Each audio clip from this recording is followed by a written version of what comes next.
Hey, welcome in everybody to Rocket City Reseller presents Launchpad. Woo, get up.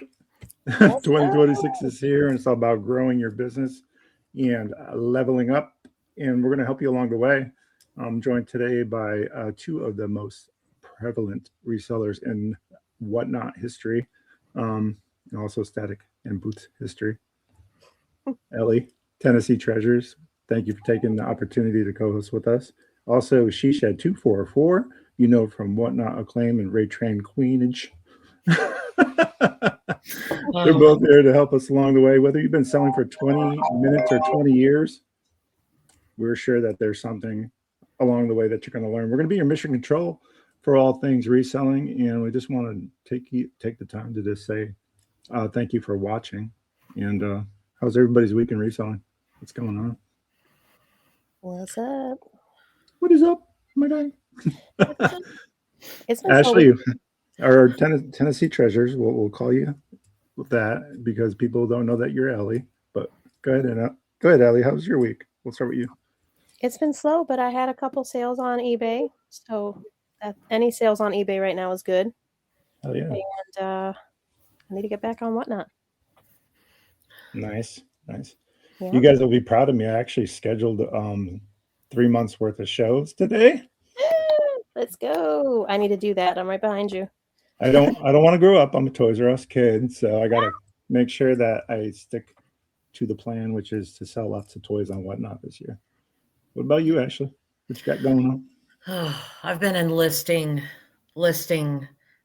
journey. I've been doing dolls, brushing hair. Awesome. Getting ready for something? Is there something coming that we don't know? Yes, the girls just want to have fun, Ray Train, and I'm like, been hoarding these dolls forever, and I had to go through.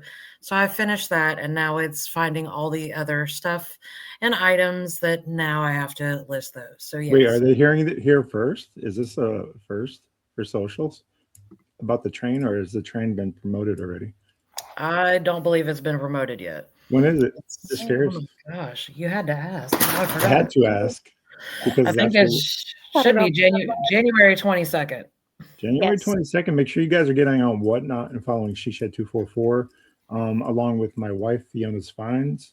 They are co-hosting. I believe that one. Is that right, or is it just your turn? Yeah. Okay. Mm-hmm. Co-hosting together. Girls Just Want to Have Fun is a great idea for a plush and toy show, or just toys, or whatever you guys are doing. Anything that can be combed for hair, dolls, things of that nature. So, Care Bears, ponies. What else we got in there? I'm sure you got a bunch of stuff. I'll have Hatchimals.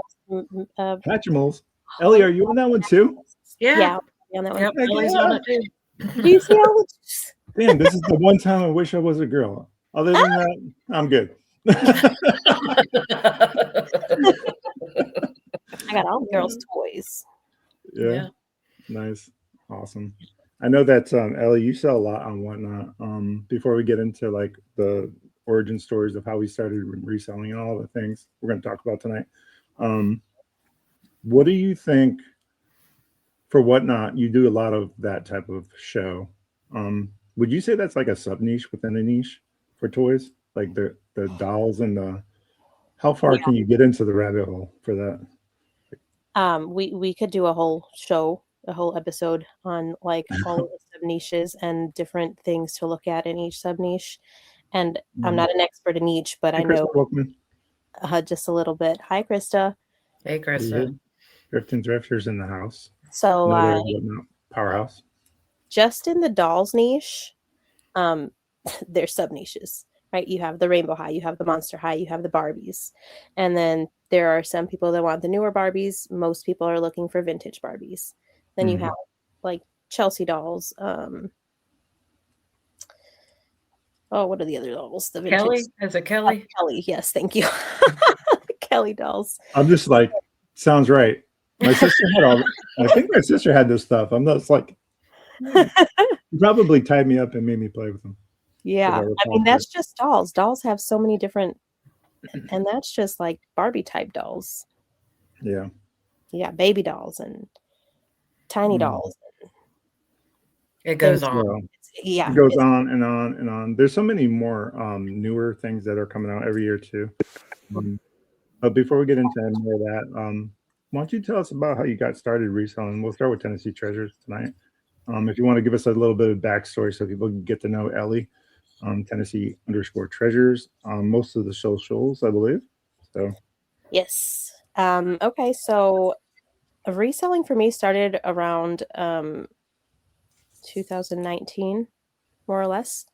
I'll preface that with saying that I always kind of had a knack for selling stuff. Like I would sell candy in high school. I'd go in same.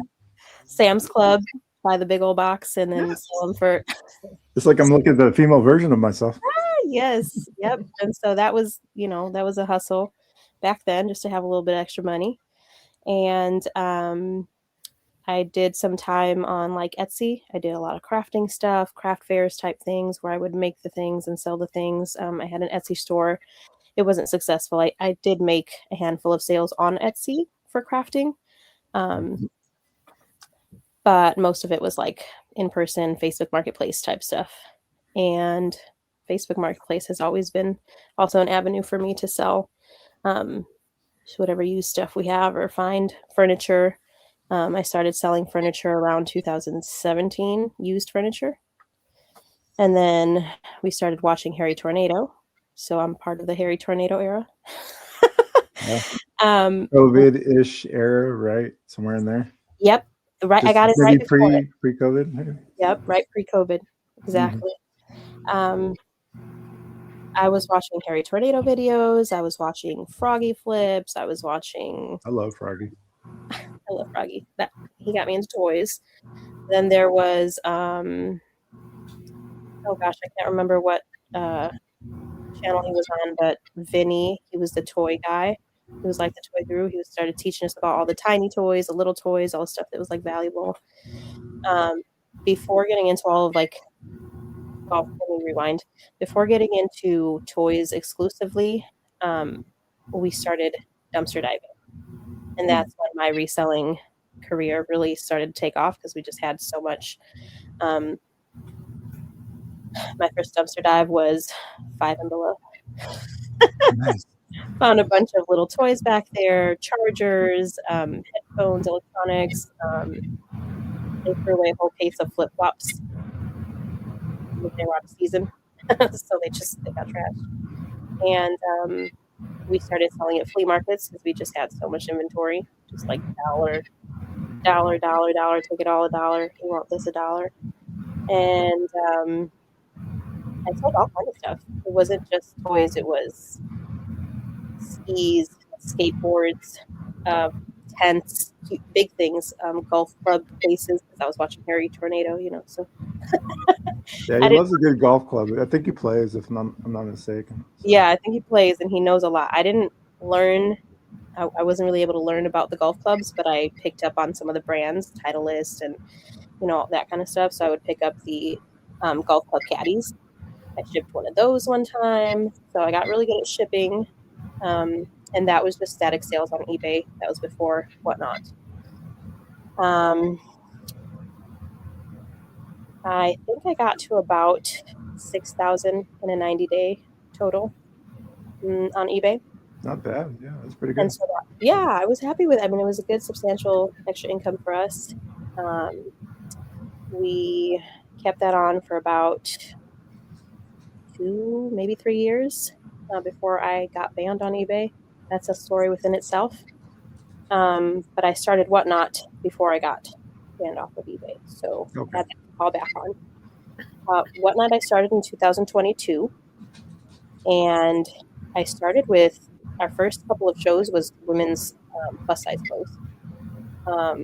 I quickly learned that people are picky with their clothes. I got a couple of negative reviews. And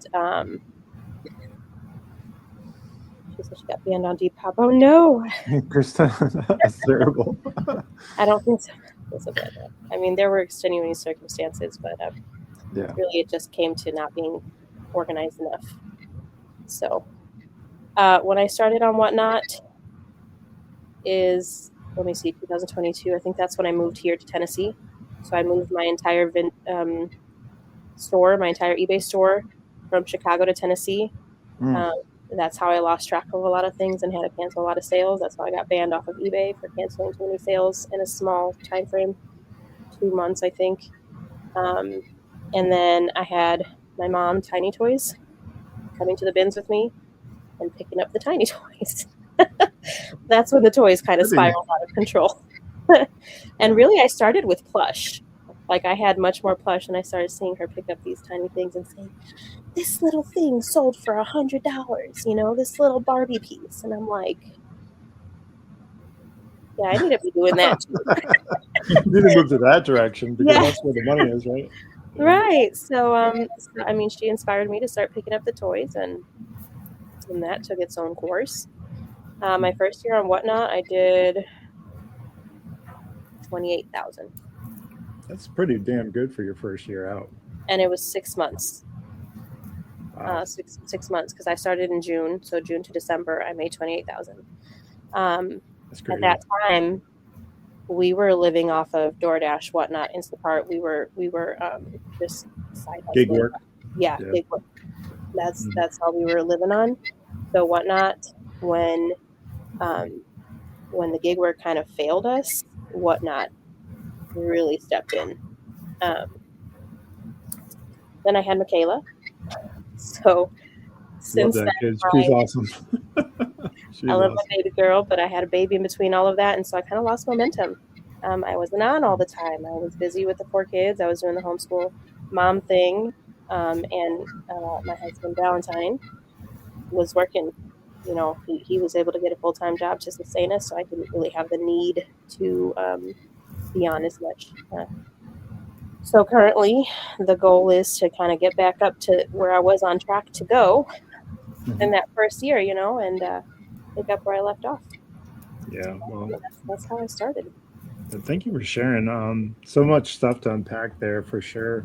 Love to hear more about that as we move along in the podcast journey. I'm sure it'll come up again because there's a lot of folks that probably are in the same boat. I mentioned on our we did a pre-launch for the podcast on Whatnot, and I mentioned that maybe a year and a half ago we almost lost our eBay store for the same reason, not being able to fulfill orders. There was a lot of things that went wrong in our inventory control system, and also human error and making mistakes and learning along the way. So that can happen.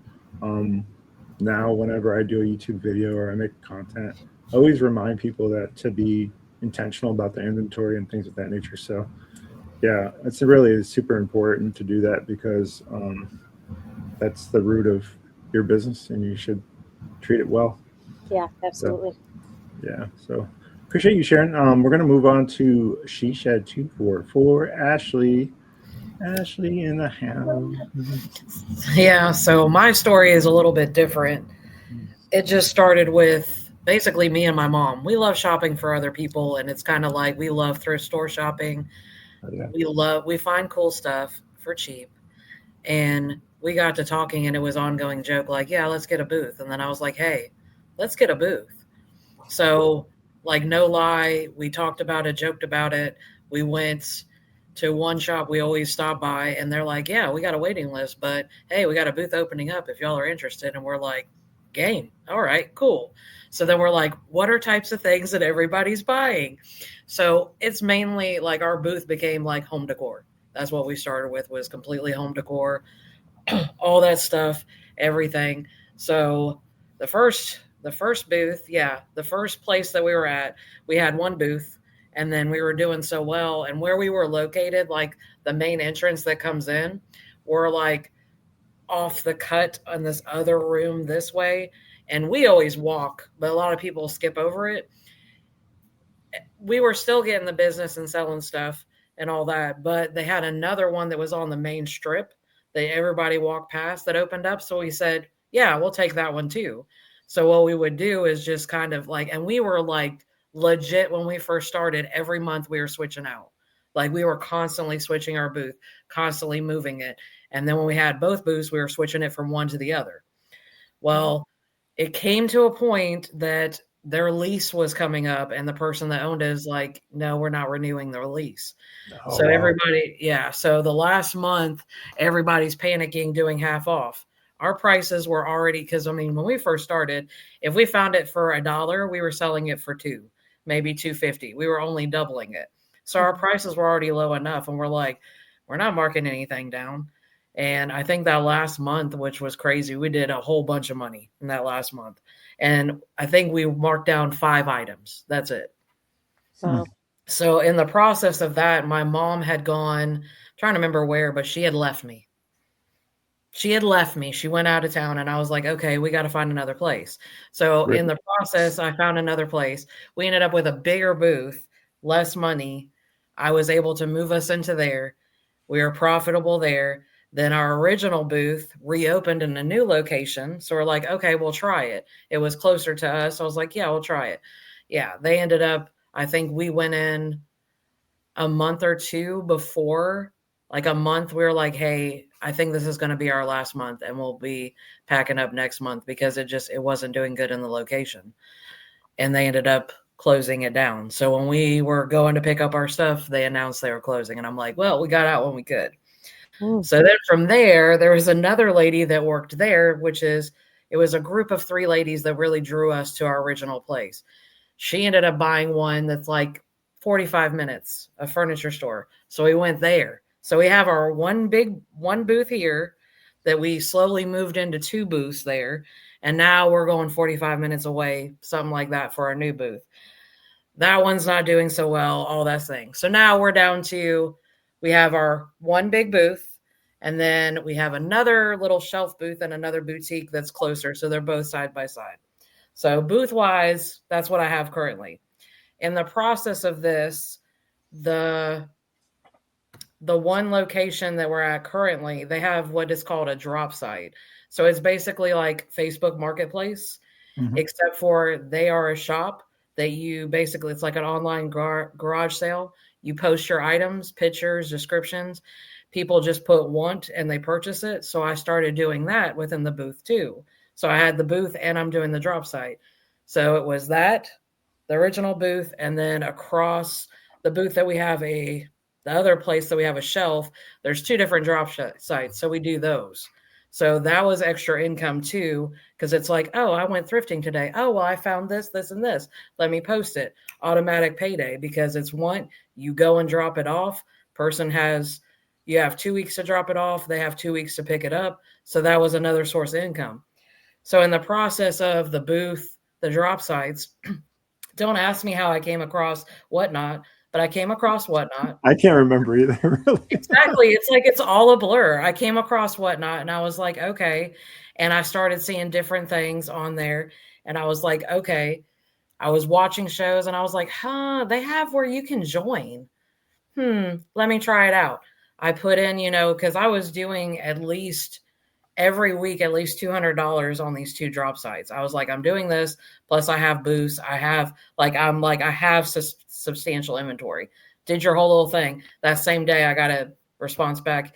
Here's orientation for onboarding. I was like, you got to be kidding me. What was the time frame for that, Ashley? Like what year? What years? I don't even know. Or was it?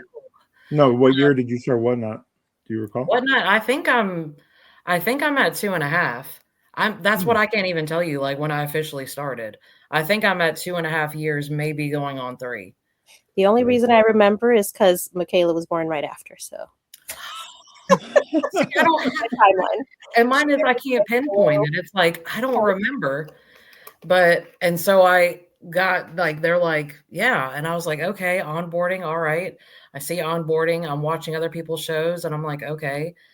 I like, y'all have seen my setup. I've shown y'all my setup, but when I first started, I was kind of inside, but I also did outside. Like I was on my deck with an umbrella in the summer to hide the shade with my camera, showing the stuff like home decor to be outside.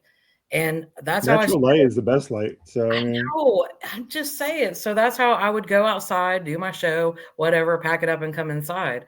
And I started with home decor, and I was doing like in the beginning, I was doing like early afternoon, like 2:00.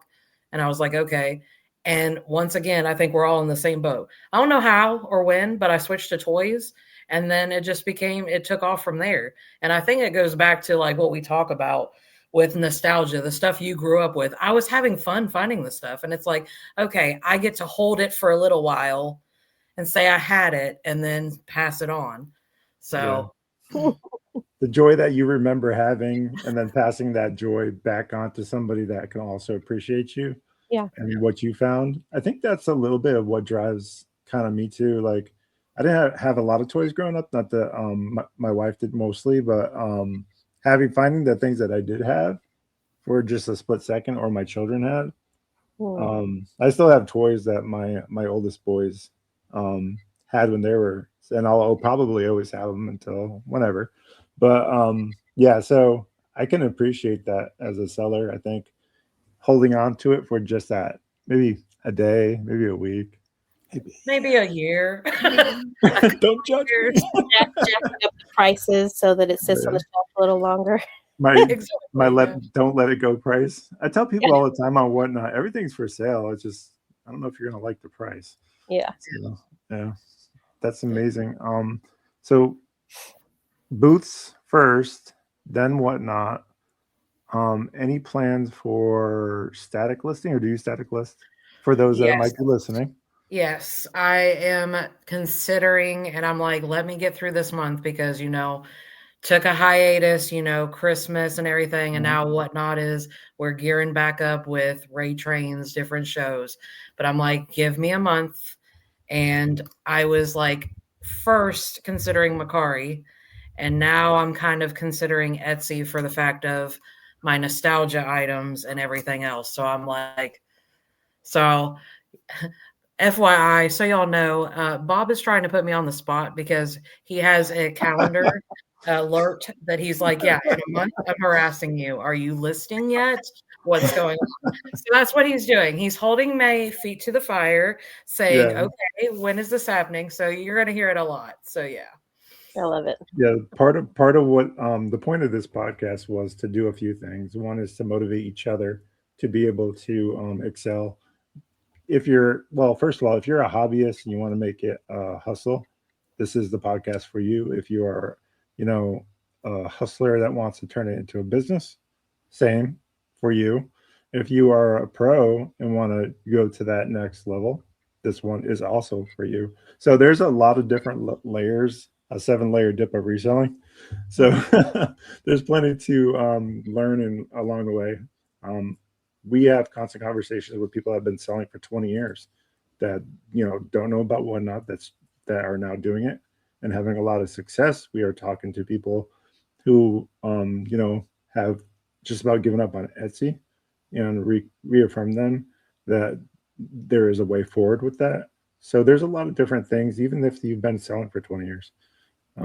Just the community, the lifting each other up type of thing, motivating each other, accountability. It's important. So you may even see me live on YouTube doing listings. I've thought about doing that. So I don't know if I can schedule that because I'm kind of a loose cannon when it comes to that. So everything I do in my life is like loose cannon. The only structure I have is this podcast. So even reselling, like you never know what you're going to get. I hold people hostage in my Whatnot shows because they're like, do you have this? Yes. Can I see it? I don't know where it is. Give me a second. But yes, I do have it. But anyways, so you never know what's coming next. Yeah. So and when I can't find it, I'm like, yes, I don't go crazy looking for it, but I do tell them that if I do find it, I'll message them and send me a message and remind me what you're looking for, etc. So, I mean, we all need a motivator. That was the point of this conversation. So I would say just, try to be kind and be a community. And I would say probably 99% of resellers are for you, believe it or not, even though we all sell toys. Believe it or not, if you didn't know that and you're listening, we're going to be broadcasting this to Spotify. So hello to our Spotify viewership, our listeners. We appreciate you coming in and listening to our podcast. So, we're going to try to reach as many people as we can to try to make this thing grow and help people. I've said this before on Whatnot, and I want to just remind people that as the world grows darker, our lights need to shine brighter. There are people that are struggling to put food on the table, and people that are struggling to keep their lights on and all the things. And things like Whatnot can make a difference for that. It might be the difference between getting your groceries or maybe your medications. Maybe you're retired and struggling and trying to find a way forward without having to go back to like Walmart. Have you ever walked into a Walmart and seen someone that just is retired and they had to go back to work Yeah. and do the thing? If they could find a way forward with this, maybe, and do it instead and find some joy and have more flexibility and freedom and things of that nature. The freedom piece, I think, is important. I'm a So, testament to that. And I'll yeah, say, in doing the gig work that I've done, I have seen seniors out there delivering groceries, shopping for groceries, delivering food because they need that extra income. And like you said, this is an avenue. I'm a testament to it helping pay the bills. And stay at home moms, homeschooling mama. Why yeah, would you want someone else to raise your children in daycare, right? yeah, And if you think that just because you have 3 or 4 kids and you can't do it, I'm here to tell you you're wrong. Tennessee Treasures does it. Mama Cat Thrifter does it. Those are just 2 examples of 2 folks with a bunch of children who do this and are very successful at it. So don't let that be an excuse. And if you do have any more excuses, leave them in the chat. I'd be happy to persuade you that they're really not that cumbersome to get around, and there's ways and strategies to do that. And that's the point of this podcast too, to give you some of those strategies in order to maybe static list if you can't go live. There's other things you can do.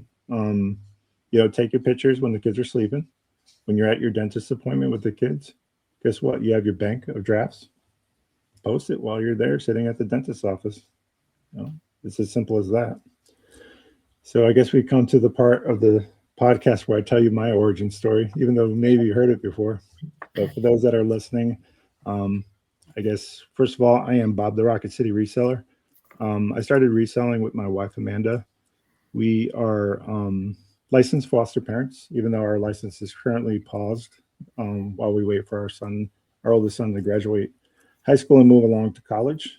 So we started reselling to offset the cost of foster care. Unfortunately, the state doesn't really pay for things that are considered extracurricular. For example, one of our foster sons wanted to do karate, and Amanda and I refinanced one of our vehicles so that he can do karate. And it wasn't the best financial decision in the world doing that, but it was also something that we were passionate about. And we were like, well, we need to do something to make a difference. So we did that. And then we found along the way Gary Vee videos. And I saw this joker online comping teddy bears in the middle of a street somewhere at a garage sale. I was like, first of all, I had no idea who Gary Vee was. I'm like, why am I getting this video? Timely.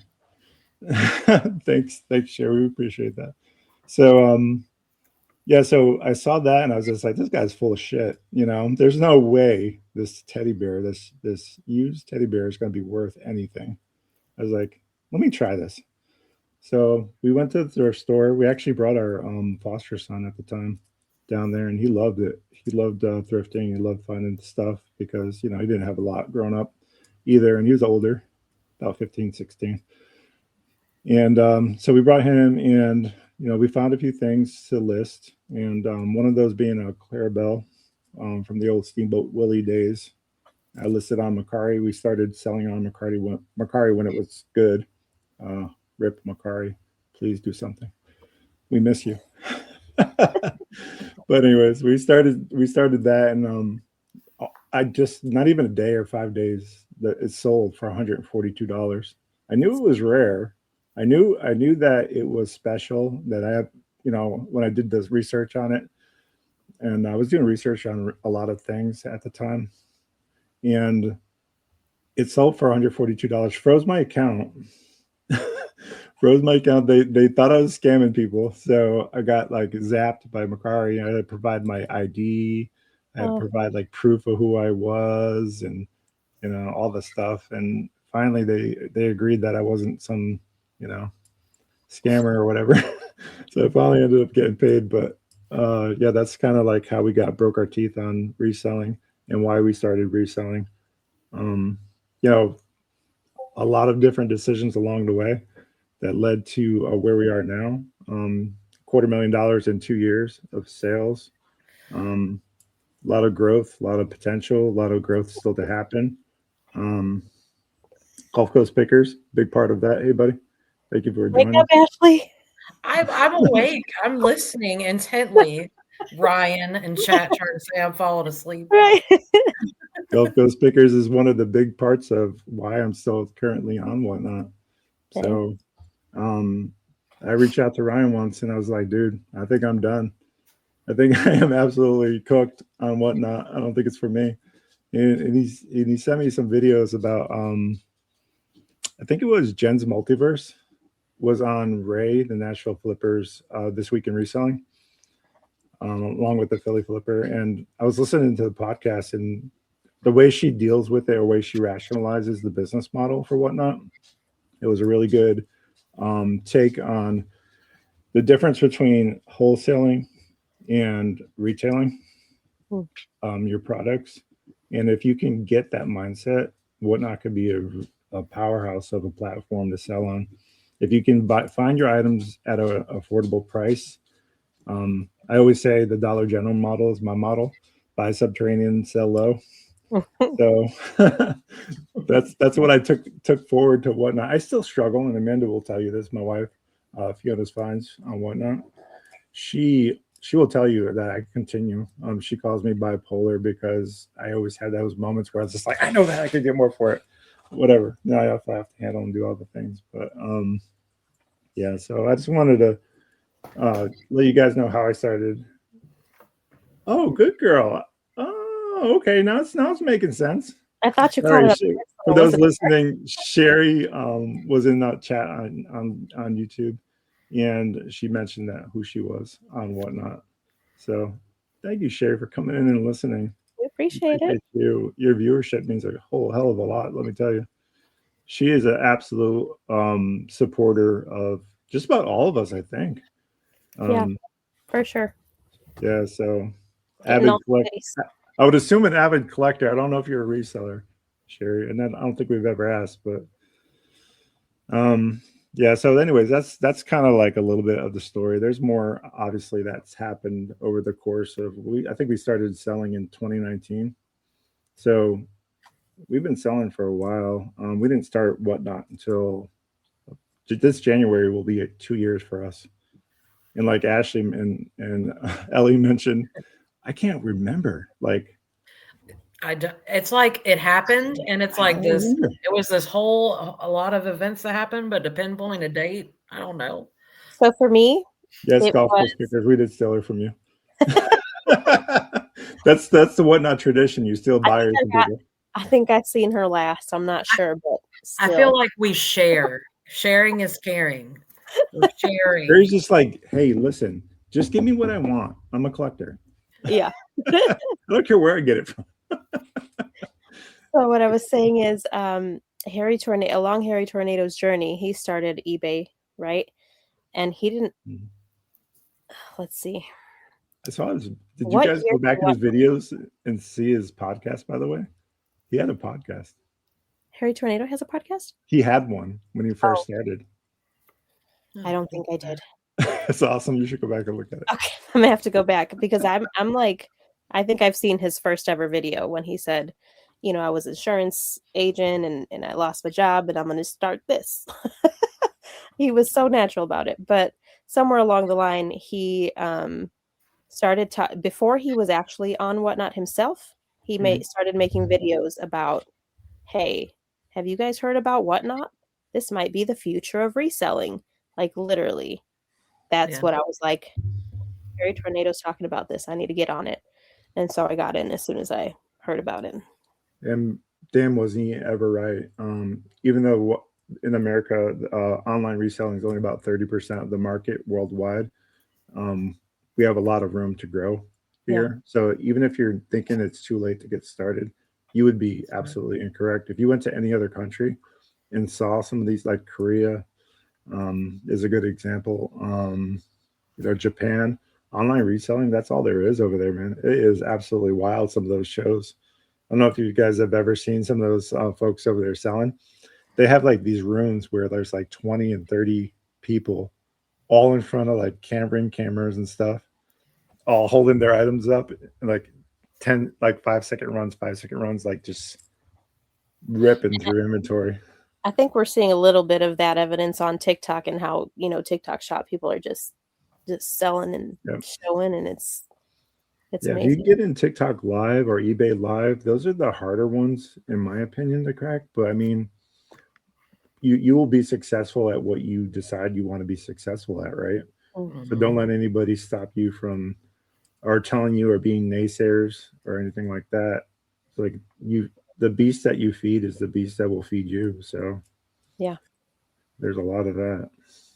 Golf Club said Whatnot started doing a lot of advertising, or Whatnot is doing a lot of advertising right now. I've seen it on. You've seen it? Because I haven't seen it. I've seen it on TikTok.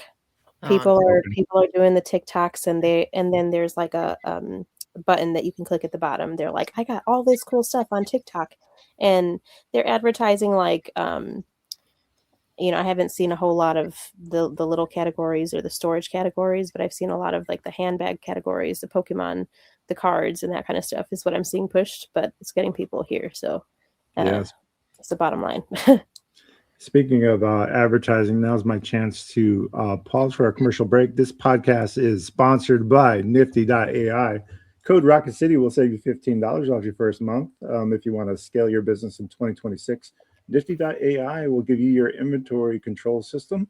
It'll give you a platform to cross list to static listings.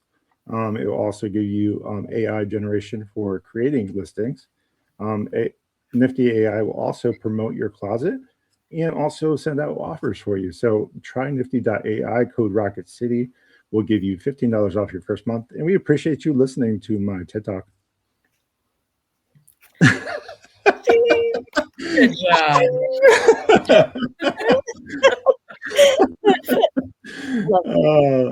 I'm getting better. I'm getting better at the promotions, the shamelessness of it all. I will make sure that Amanda knows that you were here and you send your love. We appreciate you so much, Sherry, for stopping by. Yes, thank you everyone for being here. And Mama Cat Thrifter joined us. Yeah, Mama Cat Thrifter. She's like so excited that it's Mondays now and not Thursdays, because on Thursdays, if you're not following Mama Cat Thrifter on Whatnot, she does vintage Tupperware shows, vintage Brady Bunch shows. She's like all over the place. She sells toys, Tupperware. She sells all kinds of stuff, and she's really great at it. Talk about an absolute powerhouse. Another mama who stays home with her children and raises them and makes a ton of money for her family reselling. So if you think you can't do it, Mama Cat Thrifter. Oh, you've been here the whole time. Okay. I was like, sorry, I didn't see you. I was pre-advised that Courtney would be behind the scenes. She's like super excited to finally be able to listen in live instead of replaying back. She's a busy lady, she's got a lot going on. I know that she recently scored some clearance at Walmart. If you're an online arbitrage type of person, that is an avenue for reselling that you should definitely check out this time of year, especially because all the clearance that's coming through from the holidays. So, yeah. She's like, I got 3 kids in my hand. I can't type. Trying to cook dinner. Right. Yeah. So. And I did not see 90. I still saw 75. It was nothing good anyway. I think there are different Walmarts and different in Buffalo Picker. I had a chance to talk to Buffalo Picker when we were doing We Don't Give a Flip podcast, and he was mentioning that a lot of the sites that he goes to, he was talking about demographics and how that plays a big part. And Ashley worked at Walmart for many years. She can attest to this. I can attest to all that. Mostly, but depending on your demographic area, depends on what Walmart will do with their inventory. Ashley, do you want to help us with that? Oh my gosh, I know. Yeah, that's mine is. So I worked for Walmart for 20 years. So mine is, yes, I worked every area of that store. So I can tell you, like, yes, I've the ins and outs, how stuff gets clearanced out, how you can. Now, granted, my memory's a little rusty on like going into the clothing section and like looking at the date codes of what's about to go and all that stuff. And yeah, Mama Cat Thrifter and Chad is like, do you scan? Because they don't like to change the signs. And that's the other one is you got to think, I think, and mine now is I've been out of the company for what, over, oh gosh, what, 2 years? Going on 2 years? You miss it? Mine is, I got jokes today. I know you got jokes. Mine, I know, because we've had conversations. Mine is, I held different positions in that company. Mm-hmm. How I came up in that company and how I came up in that company is you worked, no matter what position you were, everybody worked the same. Mm-hmm. You know, I was the type of manager that I was ride or die. If y'all are going to be out there stocking freight, I'm stocking freight with you. That mentality had slowly phased out, and I'm just supposed to be an ornament, and I'm not an ornament. I can't do that. I am a hands-on person, that sort of thing. So mine is, yes, I miss it. It was part of my life, like half, you know what I'm saying? Half of my life, I miss the associates because it truly was a family. I had so many people that were ride or die that they'll be like, hey guys, we got to go on overnights for a week. And they're like, we're going with you. And then we go on overnight for a week. Oh, no, you got to go on overnights for the rest of the month. And they were like, ride or die. I will go with you. The difference between a leader and a boss, Ashley. That's the difference between a leader and a boss. Exactly. Yeah, a leader and a boss. Yeah. So that was mine. So mine is I miss that aspect of it. I did a lot of teaching and training. So that was fun in my Walmart career of teaching and training all types of associates from upper management to brand new associates. So I miss that aspect and I miss the people, but all the political, I'd say political, but all the politics and all the stuff in the background, it's like, no, it's not me. Yeah. There's a lot of that in everything that we do, especially I don't do this full time for transparency. I am a part-time. Well, I call myself a part-time, but I feel like I'm full-time. My wife is a full-time reseller. I am a software engineer, so I can definitely relate, I think, to a lot of that, like politicking at work. There's a lot of that currently where I am, and it's just not my jam. It never has been, which is why I tend to career shift a lot regarding work. I'm a contractor anyways, so I'm like a mercenary. I work for the highest bidder because with software engineering, you can imagine contracts are come and go. So I've always been that type of person and always looking for the other angle. So yeah, I get the whole politicking thing. It can be very like, I get that there's a need for it, I think maybe, but does it have to be so like icky? Yeah. You know what I mean? Yeah. So I understand that there's tiers of understanding and tiers of like, hey, you are the employee, I'm the boss, whatever. But there are people that can transcend that and do it well. And I wish that more people can be that person. You know, be that leader instead of being that boss, etc. Word. Yeah, it's really too bad that. But let's get back to clearance. I want to talk about like clearance items because I'm a terrible person. I love your resale. You were saying something about date codes and stuff like that. Mine is I'd have to go back and like really look into it. But mine is like, after Christmas, all that stuff is going to go, I'm thinking seasonal wise. So right now, and I mean that was different things with having the knowledge base of all the areas of the store. I'll be 100% transparent, like grocery I got better at, but like fresh and that sort of area, I was like, do not put me in the bakery. I'm not baking anything.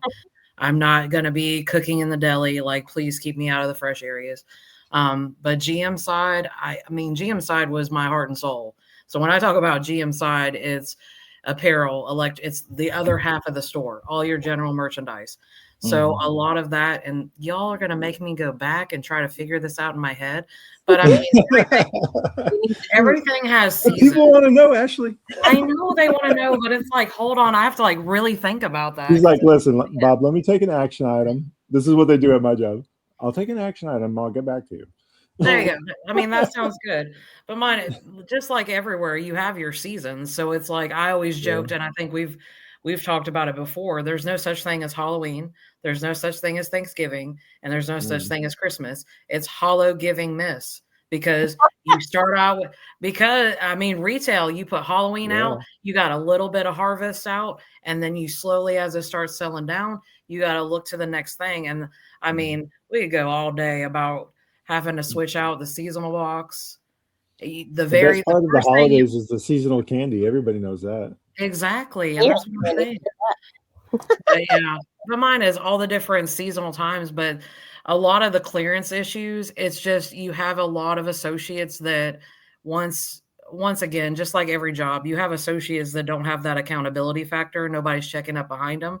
So you have people doing price changes and just accepting and not looking for it and pricing it because basically it's, as I said, the somewhat politicking of it. Hurry up. We got to have the price changes out. It's all about, demand. Oh, we have late price changes. They have to get out of the screen. It's coming from so-and-so that it has to be done today. So people are not doing it the proper way and just accepting it. So a lot of the times, you're going to find hidden clearance because one, they didn't put it all together.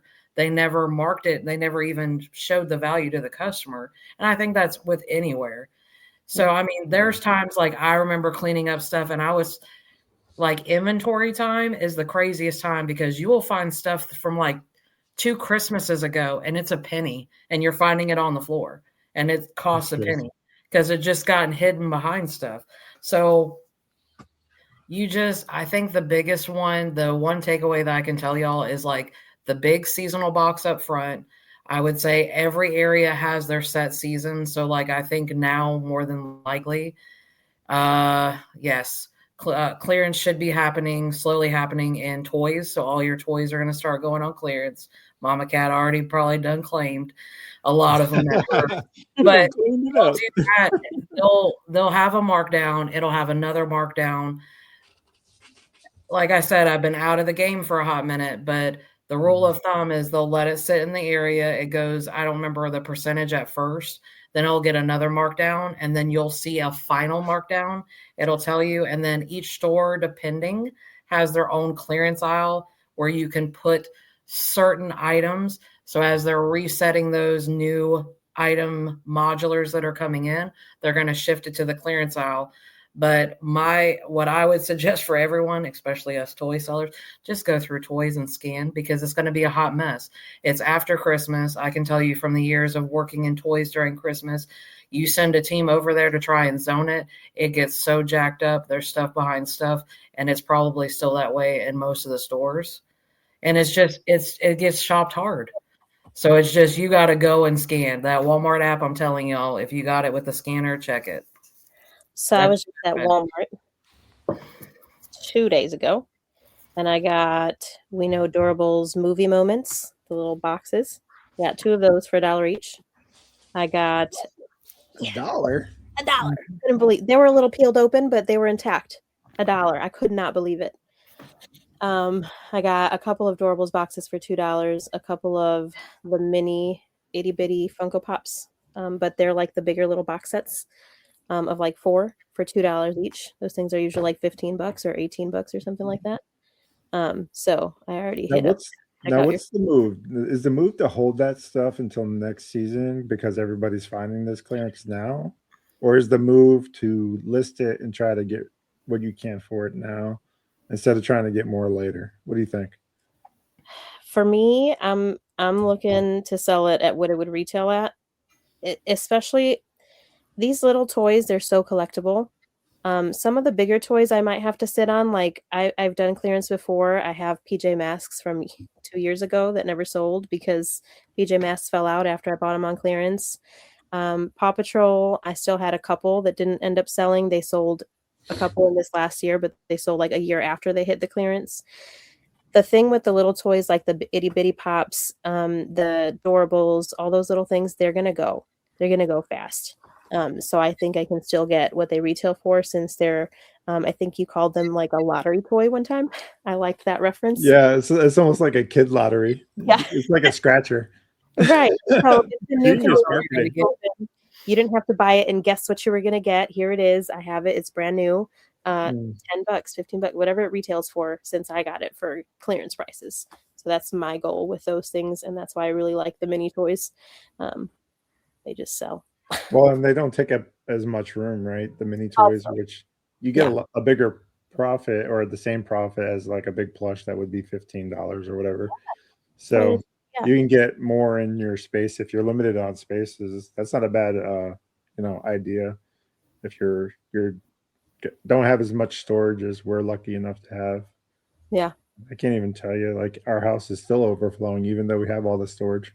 So yeah, it's been fire the sourcing lately, and Tennessee Treasures knows we tend to source with her. And Ashley, you're be on the lookout for me. I might just show up at your door. Oh, You're so close in Georgia. I'm like, I'll show you the. I mean, I'll be like, Mom, let's go. she'll be like, game. I mean, I'm telling you, this past Thursday, I told you, I haven't been able to hit the one local one in 2 weeks. They've been closed. They revamped. They took all the old stuff off. They had new stuff in. You saw my cart, $100, and we're talking $100 of product. Now, with that being said, their prices are 50 cents, $1, $2, $3, $4. I mean, they're tagged. Eyes up training, so low. Yeah, and then some specialty items they'll put a price on, and furniture and stuff. But yeah, most of their stuff is under $5. So yeah. yes. Yeah, I don't know what sourcing's been like in Georgia for you, but have you've been sourcing through Whatnot too, right? So that is an avenue for folks that might be struggling in their area. So if you're listening and sourcing has been an issue for you in your area, consider Whatnot. And Ashley can attest to the fact that she also, and we used to do it. We don't do it as much anymore. Source on Whatnot and find a great deal. So do you want to talk about that, Ashley, just a bit? For me, I'm picky. I've gotten where I'm super picky. In the beginning, I was like, holy crud, you're only selling that for $1? What are you thinking? But then you have to factor in the shipping. And mine is the one worst thing coming from the other side. You know, you want your buyers to have that reduced shipping. But once you unlock free shipping, it's game on. It's like, what else do you have? So that's kind of my mentality, is that if I'm looking for something, it's like, I need to see more than one item in your shop that I'm willing to pick up. I will bookmark your items. I will wait until you have, but I've gotten a lot more picky because with the shipping, and it's like I was haphazardly in the beginning, like, oh, they have that. I would buy one item and pay that max shipping on it. And it's like, you really didn't get it for a deal because you got to factor in that shipping and taxes on top of it. So not as often, I would say. I'm very particular with what I pick up. And yes, some stuff goes to my personal collection that I'm like, yeah, I want to hold on to that. I tell you what, this has taught me to be a collector, which is not a good thing for me. Heard. Well, because of space, you guys see all this stuff behind there. Most of this is my wife's, but some of it is actually my collection. I love Hanna-Barbera, Looney Tunes, and things of that nature. So I collect that type of stuff. But I guess Whatnot, the point of bringing it up was to let people know that if you're struggling, you need sourcing, you can 3 or 4 times your money, even with shipping. Especially if you find someone that has reduced shipping, then there's plenty of sellers out there that do it. I am one of them. So I try to do at least one show a month where I do a reseller restock, where I will discount items to be able to allow someone that is a reseller to come in 3 or 4 times their money and be able to cap shipping and get as much as they can. That way they can take that and flip it on other platforms like eBay, etc. So there are folks like me out there that'll pass along some of because we have so much. My cup literally overflows. So if I can be a blessing to someone in that way, we're going to do that, right? We're going to try to help you out this year. So make sure like I said, what I'm trying to say is make sure you're checking us out on Whatnot, because you're going to be able to get those deals. And you can find other deals. You don't have to do that with us. So yeah. But yeah, let's see. Mama Cat Thrifter is saying, I got to call behind the scenes. Sorry, but Paw Patrol is slow except for the cat pack. I'm not sure what that means, but the cat pack. The I cat guess pack there's are, certain cats within the series, yeah, not the dogs, but the actual cats. I think is what she means by that. yeah, I believe I so. think Yeah, We sold one for $75 this weekend. score. Hell yeah! We're- She bought it at Target 2 years ago on clearance. So there you go, retail arbitrage. She held on to it, and she sold it this year Yep. for 75. yeah. Yeah. I was going to piggyback off of what you said. With yes, like I said, you got to be careful. Like, look at your money as what you're spending.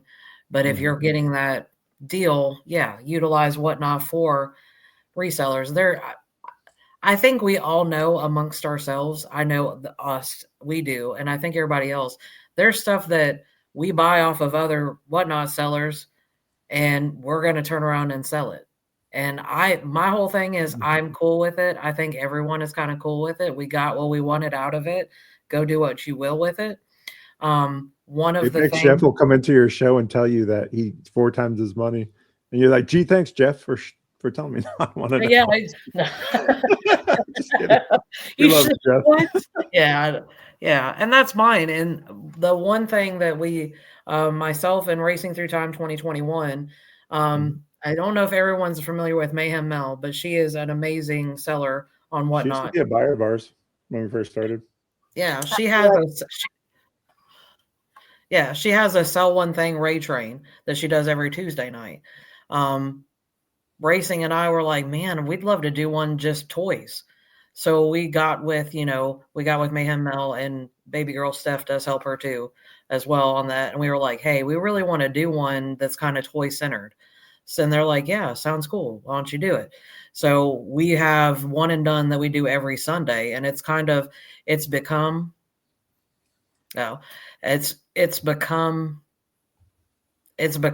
of, they have a mixed, like either one item or it's a mixed box of items. I always point out that, like, if you're a reseller or a collector, and a lot of times people get great deals on that Ray train. I think I sold a box of random toys. I don't remember. I had Little People new in box, Adorable new in box set for $11. I mean, you can't beat that with all the other toys either. Yeah. So Tiny Toys had a question regarding whether or not anybody here sells on Amazon or whatnot, or sorry, Amazon or Walmart. No. I don't personally, and I'm not sure. Do you guys at all? No. So my plan is to try to find sellers that do, because that is an important part of. So we're going to have guests on the podcast. It won't always be just the 3 of us, although that we're not probably going to have a lot of guests, but we're going to try to be selective in regards to who we have on that could give the most value added. So we will have those types of resellers on that have done that retail arbitrage, send it into Walmart. I guess Walmart's easier to crack than Amazon, from what I understand. I have no clue. I just know from the retail side of it, having the Walmart.com app and a customer saying, well, they have it for this price, or you're seeing where you have that third party that is selling it for something outrageous, but then it's associated with Walmart. And I'm like, that was my whole thing, is like, our price is cheaper in store versus that third party. Why would you do that? Yeah. And I felt like that was a disservice to customers on some of the third party. But then there's some items that you can't get. And there it is, right? There's the rub. It's that double-edged sword. So they bought it from Walmart on retail arbitrage. This is going to blow your mind. And then they sell it on Walmart back. So Walmart was like, I'm not going to sell this anymore. We're out. And then all of a sudden it's back in the mix again. And it's a third party. And it's just wild to think about that type of thing. I don't know if you remember the first year at the Nashville reseller meetup, or if you met him, TJ Lovelady, I think that's retail arbitrage. And he was at the bins with us, and he's not a bins digger, but he was fascinated at, the bins. But I think he might be a good subject to pick his brain. Ellie's going to run him down and see if she can get him on. That'd be an awesome podcast. I think I've talking to Tommy the Buffalo Picker before. He is does both Amazon and Walmart. Nice. He's a wealth of information. Retired twice over, government and also military, and he's a steadfast dude. He knows a lot of information, and I'm sure if we were to reach out again, he would love to be on the show as well. But yeah, that's an important part of reselling because those are two big platforms that are really going to take over. I think Harry Tornado, I believe, no, Commonwealth Picker recently did a video about Walmart.com potentially taking over like Amazon currently does in regards to delivery. And I could see that already happening because now we have Walmart delivery in our area and we're very rural. So I have a feeling that that's going to continue to grow and it's going to become a battle between the two. Yeah. So that might be an option as the USPS gets more and more defunded and prices keep on skyrocketing. You're going to see privatization of the federal postal system and or Amazon or Walmart taking over delivery regarding mail. Think about that for a second. Well, I mean, and mine is coming from the aspect of the side of coming from that company and knowing like the next steps, like what they're planning on doing. Yeah, the biggest competition that Walmart had is Amazon. And then you got to think how many Walmart, like in my area, you go, what is it? We go 15 minutes, we have a neighborhood market. 15 minutes, we have a neighborhood market. You go the other direction, maybe 20 minutes, there's another neighborhood market. You have a super center within 15 minutes of it. We have, I mean, within just my little scope, there's at least like 15 Walmarts within an hour. Infrastructure. Yep. They have the infrastructure. They have the trucking. They have the employee base. They have the delivery now. It's all the delivery some of it is subsidized through contractors, but they do have the framework in place to make this thing work. So I wouldn't be surprised if Commonwealth Picker is absolutely correct that that is what's coming next is someone's going to get the contract from the government to privatize the post office to try to mitigate some of the costs because the costs keep going up. Obviously, they just dropped another price increase, I think, here recently, which is continually squeezing the customer base because that's passing that on to the customer, right? We have to pass those costs on for that, and that's uncomfortable, and it makes it harder to sell things. So ways to mitigate that is to pass your discount for eBay. I pass our discount that we get from eBay we don't pay retail prices for shipping. We get a discount as sellers on eBay. I pass that on to the customer to try to incentivize them to buy from us. That $1 or $1.50 that I'm making extra on shipping is not worth to me the loss of a customer, which is probably why we get a lot of return buyers on eBay because they realize somewhere along the way that we're not trying to I don't want to say price gouge because I don't want to shame anybody for making a couple extra bucks by not doing that because there's no wrong answer for that. It's just something that I've noticed that we've done that's been very successful and why we sell a lot of items. So something to consider. Well, I mean, that's mine is like my mentality now that we're like kind of bringing it up is like online grocery started. Then, I mean, I just know of some of the programs. I mean, not all of them, I don't think are in every state, but there's actual Walmarts that they will come deliver it and put it in your fridge. Like that. They had started testing that. Did they cook dinner for you? Did they just saying it? Or it was in beta or something? Yeah, it was in beta. It was in beta because I know they were doing it in New York of all places. And they were not in New York. It was I can't remember. I can see like Manhattan being like a test market for that because there's all those like young professionals and those professional people that are just like going out for martinis or whatever. I could totally see someone like that wanting that kind of boutique type service, like that white glove service where there's like, I'm going to put away your groceries for you too. Yeah, and seniors or like new moms and stuff that can be that too, yeah. Oh yeah, because I mean that's who online grocery is for. That's what it was for. You got to think about all those people that don't really necessarily care to be around other people. There's that too. Yeah. You can put your Yeah. own groceries away. I I know. like 'cause- I like online delivery and delivery of Walmart for me personally because I tend to spend less by doing that. If I'm in the Yes. store, I'll spend more. True. So it's like a cost thing for me. If we do Walmart delivery, because you're not tempted by all the other noise. Everything else, yeah. Yeah. So. Or Yeah. going down the clearance aisle or the toy aisle. Well, yeah. I mean, it's hard when you're a reseller. You have FOMO, right? It's like, Yeah. you know what's down there, And see, then I'm the next thing you opposite. know, I don't want to go into I mean, understand I was with that company for 20 years. I do go into Walmarts, but when I tell you that literally I did teaching and training, so if I walk in any of these stores, I know at least one, like when I knew somebody. You'd get stopped like 5, 6 times. So that's where like now it's kind of like a PTSD to some extent, but it's like yeah. I I feel mean, like I might get stopped in there that it's like, ugh. So there's certain like I yeah. avoid some of those places because it's like, Not an issue that no, I I miss y'all. No, I don't want to get into it, that sort of thing. But yeah. I worked 2 full-time jobs, and also one of those was Target retail for many years while I was going to school to become an engineer. So I did that full time too. So think about what that was like.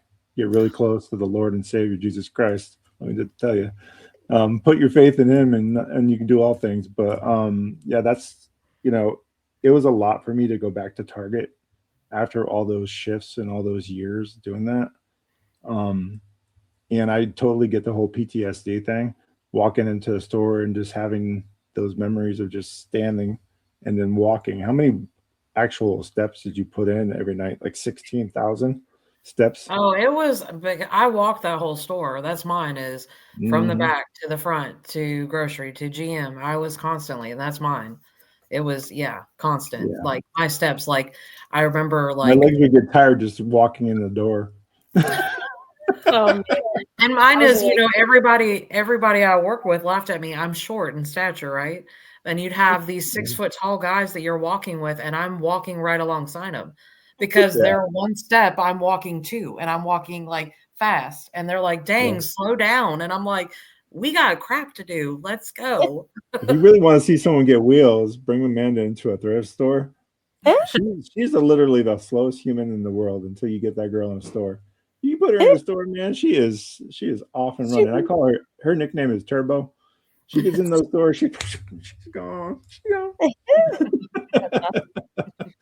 We Yeah, missed a question. I don't know if you saw really. it. Let's see. Let's go back. I didn't want to interrupt, but Yeah, Tiny go ahead. Tiny Toys had a question. Yeah, she said, "Do you guys have EIN and business licenses?" No. So in the state of Alabama, you don't need a business license to do what we do. It's considered a sole proprietorship. So check your local state and guidelines for that. I would say EIN number is not a bad thing to have because why pay taxes twice on something? You're going to buy it. The problem with EIN numbers is a lot of the thrift stores, it's a pain in the ass checking out with that. So I don't know if it's the juice is worth the squeeze personally for me. I can see where that would be important if you're doing a lot of retail arbitrage. So that's my really quick answer regarding that. I don't know a lot of other benefits other than not having to pay taxes twice because you're not the intended recipient of the item. Your intention is to sell it. That's the point of the EIN, right? So yeah, it's not a bad question. I don't personally do it for those reasons, but if you do it, it also is a money saver. So I do have the business license and the EIN number. It's required here in Tennessee and in my county that I have the city and the county license. It's $15 a year after you make $3,000, and then I think it goes up after you make 100,000. So I have to have it. And then the EIN number I have, but I don't have the tax exempt.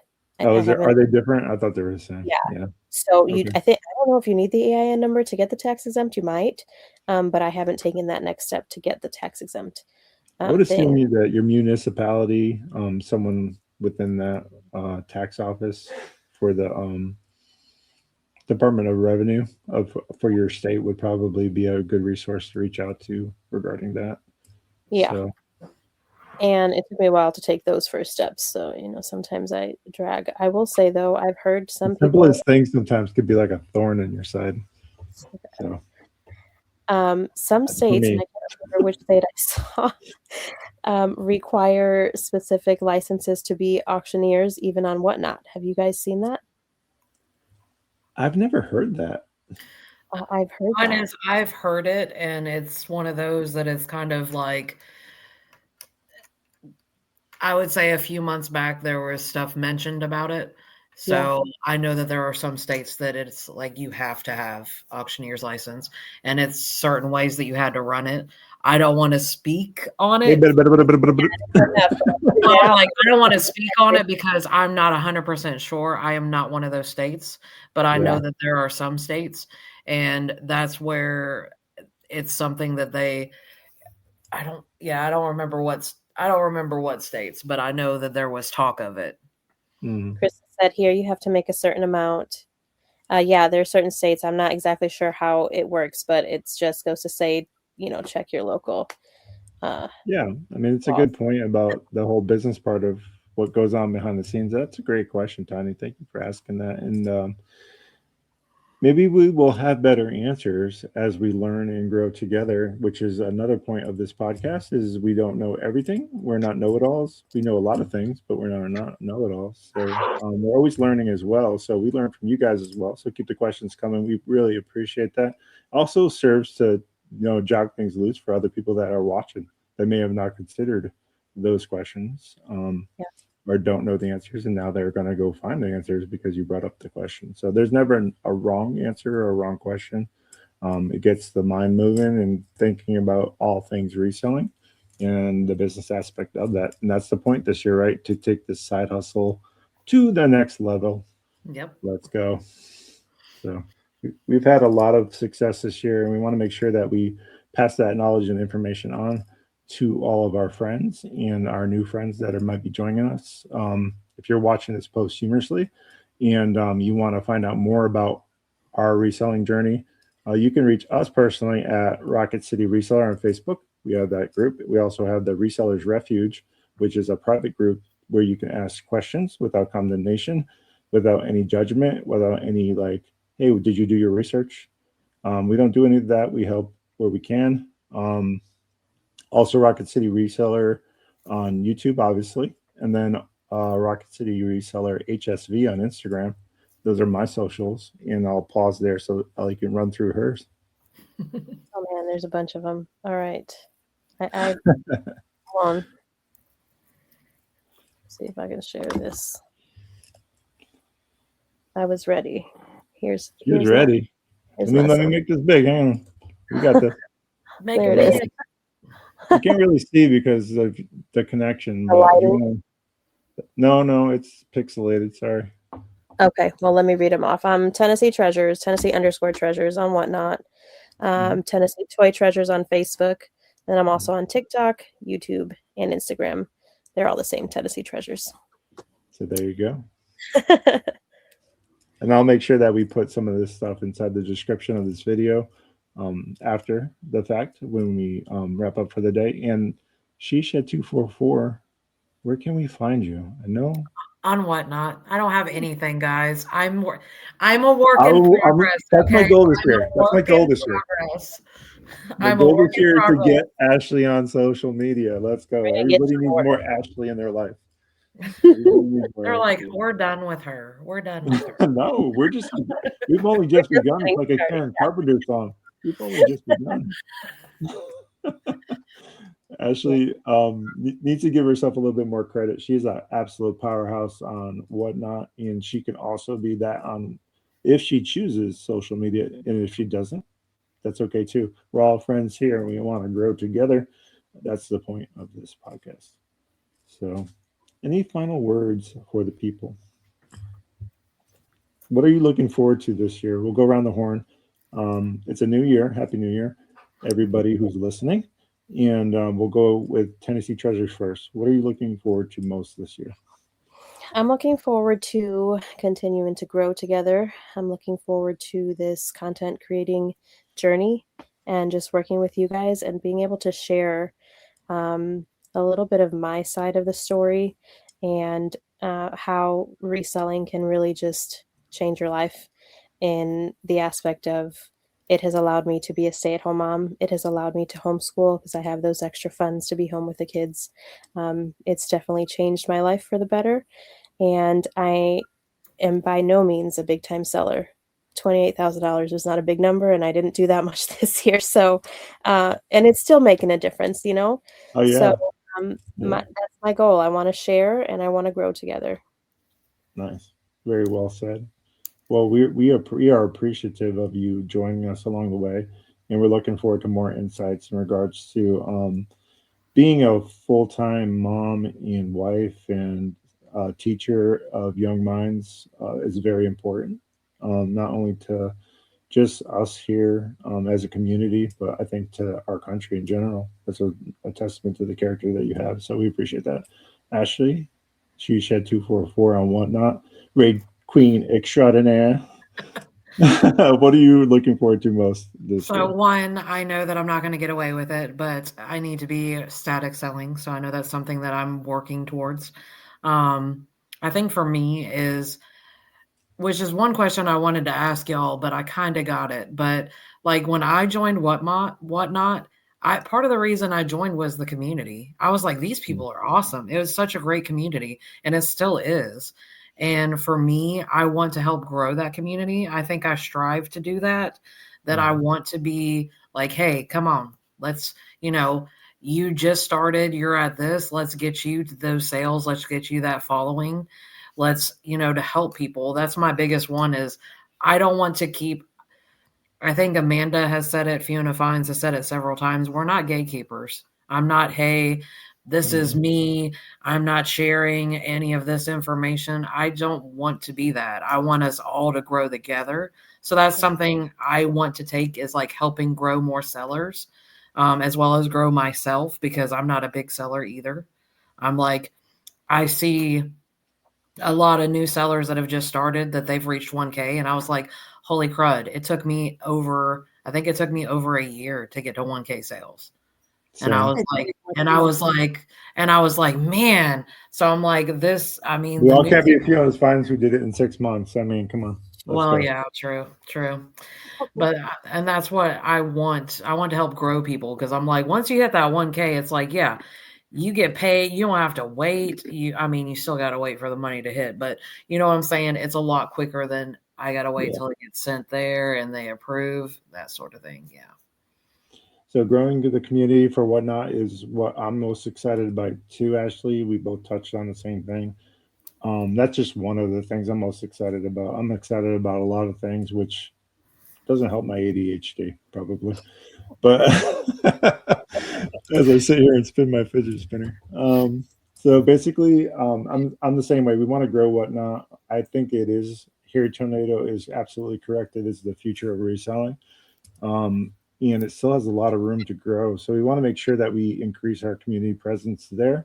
We want to make sure we are helping and assisting. I can't tell you how many whatnot reseller groups there are out there on Facebook, and people are actually starved for information. They are not getting help. They are not getting served in these groups. We want to grab these folks and bring them into the fold so that we can grow their business and they can be successful, because there's no reason why they should be being starved for information and being starved for the way forward regarding reselling in general. So let's go out into the community and let people know that we are an untapped resource for them to be able to do the sub, grow their business.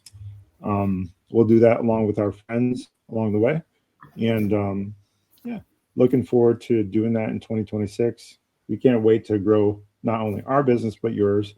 Welcome to Launchpad, where we are going to accelerate and lift off and be successful in reselling. So I want to thank everybody for joining us today, and appreciate you guys. You guys can hang out for a second. We're going to go ahead and end this right now, and we'll catch you on the next one. We'll see you next Monday, same time, 7 p.m. Central, 8 p.m. Eastern.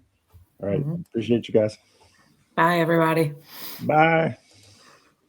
Love you.